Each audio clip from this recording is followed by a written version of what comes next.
বাবা আজকে কি সবাই চুপচাপ আমাদের প্রোডাকশনে? কি হয়েছে খোকা তোমার?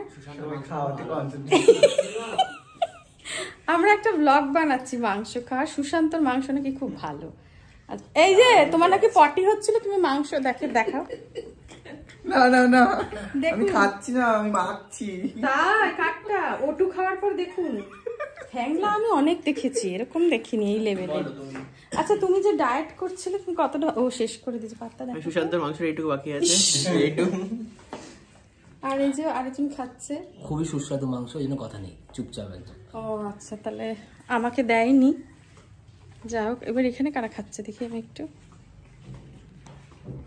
বাবা সুশান্ত কি মনোনিবেশ করে খাচ্ছে গো। কোথায় খাওয়াটা আমি দেখাতে পাচ্ছি না, এটা ওটা বেরোচ্ছে খাওয়ার। তোর কাছে কি কি দিয়েছি?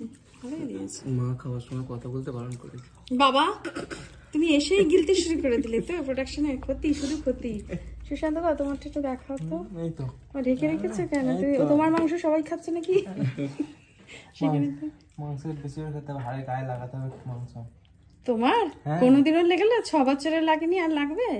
এখান থেকে লাগিয়ে নেবো। তুমি এখানে একটা ইয়ে করো তো, কমিটমেন্ট করো তো যে কতদিনে তোমার গায়ে মাংস লাগবে। দেখতে হবে। ও বলার মতো মুখ নেই। আচ্ছা তুমি যে 4টে করে ডিম খাচ্ছ, তুমি কিছু তোমার কবে লাগবে কিছুতে? ডিমটা প্রথম লাগছে কি? লাগবে, অনির্দিষ্ট কাল পাওয়া যাচ্ছে না, এবার লেগে যাবে। লকডাউনের মতো খুব খারাপ অবস্থা। আর আমি তো যা খাচ্ছি সবই শরীরে লেগে যাচ্ছে, কোনোটাই বাদ যাচ্ছে না কারোর দিকে। কিন্তু আমাকে এখনো কেউ খেতে দেয়নি, আমি ঘুরে বেড়াচ্ছি। তুমি একা একা বসে পড়েছো, আমাদের রিজুদাও বসে পড়েছে, আমার সাথে সবার সম্পর্ক কাট। আমি বলে দেবো, দাঁড়ান আপনারা আমাকে কিছু খেতে দিন। শুধু রিলস করাচ্ছে আমাকে, জানেন প্রোডাকশন, কি বলবো আর কষ্টের কথা।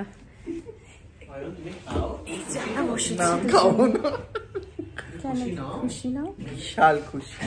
কিসে? পটি হচ্ছে তাই। তাতে মাংস খাচ্ছ সেটা বলো, যে তাতে তুমি আর কিছু নেই খাওয়ার জন্য। একদম মিথ্যা কথা বলবি না। আর কিছু দে।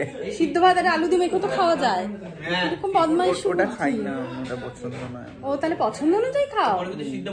আর যদি স্যালাইন দেওয়া হতো তখন কি পছন্দ করে খেতে? না স্যালাইন না তত হয়নি। ও কম হয়েছে না। শোন, ও কিন্তু ঢপ দিয়ে ওটুটা খেয়েছে। আজকে অন্য জায়গায় অ্যাপয়েন্টমেন্ট ছিল, চলে যাওয়ার কথা ছিল। এবার এরকম লুকিয়ে লুকিয়ে ওটু খাচ্ছে। আর দাদা বলছে, স্যার বলছে সামনে দাঁড়ায় খা, সামনে দাঁড়িয়ে খা, দুটো খা। খেয়েছি আমি, দুটো খেলে আর আমাকে দেখতে হতো না, সব শেষ। ঠিক আছে, আমাদের খাওয়ার ব্লগ হয়ে গেছে। পিছনে জানলার পর্দা খুলে নিয়েছি, বেশি দেখাবো না আপনাদের। টাটা। খেতে ডাকছে তোমাকে।